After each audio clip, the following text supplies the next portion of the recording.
one of the world's most powerful corporations, billions in global revenue, a pristine corporate image, and a secret operation funneling money directly into a nuclear weapons program.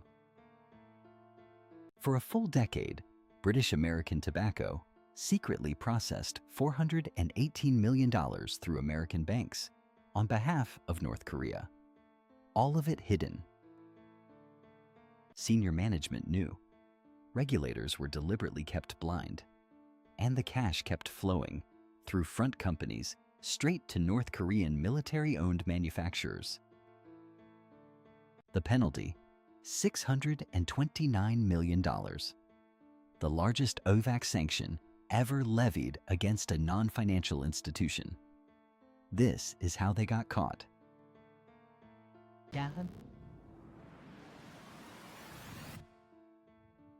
British American Tobacco, one of the world's largest tobacco corporations, over 100 countries, billions in revenue, and a secret that would cost them everything. The year 2001, BAT quietly begins exporting tobacco into North Korea through its Singapore subsidiary. No headlines, no announcements, just product moving east. Singapore was the gateway. BAT marketing. Singapore, the subsidiary, handled the relationship. A clean address, a respectable front, and direct access to Pyongyang's market.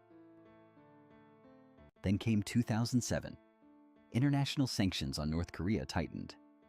BAT made a calculated move. They publicly announced they were exiting North Korea. A clean break, they said. It was a lie.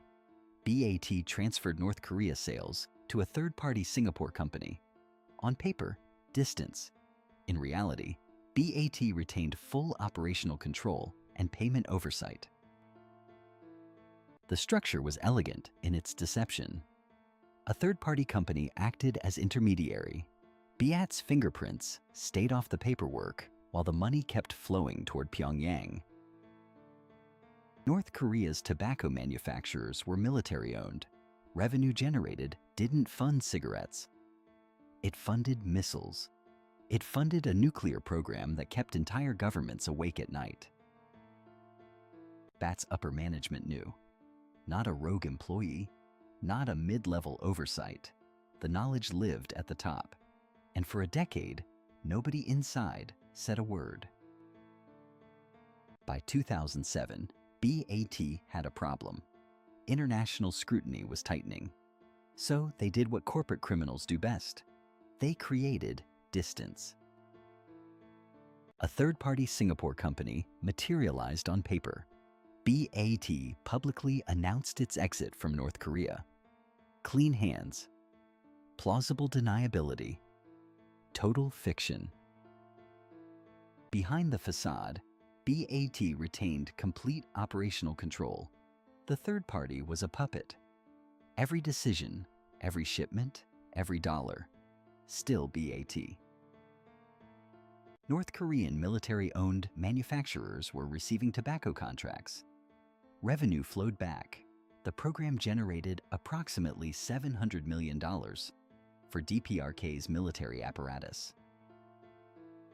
The critical mechanism was the US dollar. Nearly every international transaction clears through American banks. BAT knew this. They exploited it anyway. From 2007 to 2017, $418 million in US dollar payments flowed from North Korean entities through the front structure into the global banking system.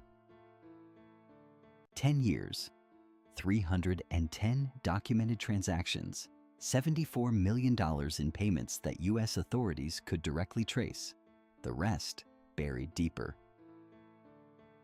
Each transaction was deliberately obscured.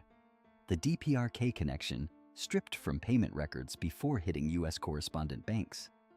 Systematic, calculated, deliberate concealment. This wasn't a rogue employee. OFAC later confirmed BAT upper management had actual knowledge. This was institutional. Leadership signed off on sanctions evasion. The architecture of deception required constant maintenance. Front companies layered upon front companies, each one designed to absorb scrutiny and deflect investigators. American banks processed the payments without knowledge. They were the unwitting infrastructure of a sanctions conspiracy spanning a decade and 3 continents. Meanwhile, North Korea's nuclear program was advancing. Missile tests, weapons development, all partially financed through a global tobacco empire's clandestine revenue streams. OFAC investigators began assembling the pattern, transaction by transaction, company by company.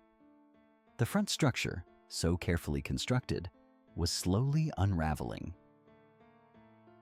The IEEPA, International Emergency Economic Powers Act, was being violated in plain sight. BAT knew those laws existed.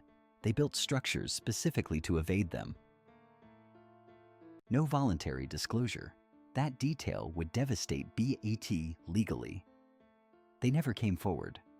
Regulators found them. The cover-up compounded every original crime. A decade of deception was collapsing. April 2023 was approaching. BAT's carefully engineered empire of smoke was about to face a reckoning worth $629 million. Then came April 25th, 2023. U.S. authorities moved simultaneously. 2 separate agencies. One coordinated strike against the world's second-largest tobacco company. OFAC announced a $508,612,492 settlement. Not a negotiated discount. The statutory maximum, every dollar the law permitted them to extract. OFAC classified the violations as egregious. No voluntary disclosure. BAT had never come forward. Investigators had to dig every transaction out themselves. The same day, the Department of Justice unsealed criminal charges. BAT marketing. Singapore pleaded guilty to bank fraud and IEEPA conspiracy. No ambiguity. BAT itself entered a deferred prosecution agreement. 3 years of oversight. One wrong move, and the full criminal weight would crash down on them. Upper management had known. OFAC confirmed it. This was not a rogue subsidiary. Corporate leadership carried actual knowledge of every sanctions violation committed. Combined penalties reached $629 million, the largest OFAC fine ever levied against a non-financial institution, a record built on 10 years of deliberate deception. BAT's upper management knew, not suspected, not inferred. They had actual knowledge that their company was funneling money to a sanctioned regime. Inside those boardrooms, executives reviewed documents, approved structures, and signed off on arrangements they understood were designed to deceive American banks. The question is not whether they were unaware. OFAC concluded the violations were egregious. That word carries weight. It means no excuse was accepted. Since 2001, BAT had operated in North Korea. By 2007, they constructed a legal fiction, a spin-off on paper. Control remained theirs entirely. They understood IEEP blocked these transactions. They understood U.S. banks were the unwitting conduits. They proceeded anyway. 310 transactions. 10 years. Profit versus principle. $418 million routed through American financial arteries, while North Korean military manufacturers collected $700 million in revenue. This wasn't a rogue trader operating in shadow. Governance failures stretched upward. Shareholders would later sue, demanding accountability from the top of the organization. There was no voluntary disclosure. BAT did not come forward. Authorities uncovered the scheme themselves. That silence became its own form of institutional guilt. For a decade, compliance officers, legal teams, and senior leaders rationalized a conspiracy. The architecture of deception required many hands, many signatures, many silences. And somewhere in Pyongyang, the money arrived. A nuclear program, a military apparatus, funded in part by a British tobacco conglomerate choosing profit over humanity. April 25, 2023, the hammer finally fell. U.S. authorities simultaneously unsealed charges and announced the largest OFAC penalty ever levied against a non-financial institution. OFAC's settlement figure was precise, deliberate, and maximum $508,612,492. Every cent the law allowed. The same day, the Department of Justice unsealed criminal charges. BAT marketing. Singapore pleaded guilty to bank fraud and conspiracy to violate U.S. sanctions law. British American Tobacco itself escaped criminal conviction through a deferred prosecution agreement, binding the corporation to 3 years of monitored compliance and sweeping internal reforms. Combined penalties reached $629 million, a number that confirmed what regulators already knew.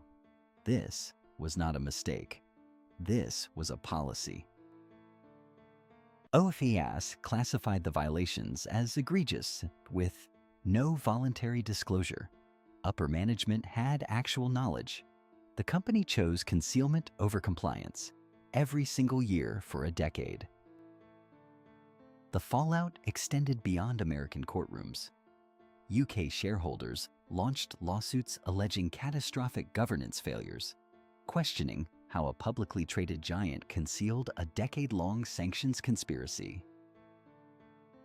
$418 million routed through American banks, $700 million in revenue for North Korean weapons manufacturers, $629 million in penalties. The math of impunity. The $629 million penalty wasn't justice. It was a receipt. Proof that for over a decade, profit quietly outranked every international obligation BAT ever signed. OFAC's record-breaking civil settlement, over $500 million, wasn't even a surprise. It was the statutory maximum, the ceiling they could legally impose. UK shareholders filed lawsuits. Governance failures, they called it. But the board had actual knowledge. This wasn't negligence. This was a calculated institutional decision. 310 transactions, 10 years of deliberate concealment. North Korean military manufacturers collected roughly $700 million in revenue, all while the world watched. The deferred prosecution agreement buys BAT 3 years. 3 years to prove it changed. History suggests corporations rarely change their nature, only their methods. The question was never whether BAT would get caught. The question is how many others haven't been. Not yet. Okay.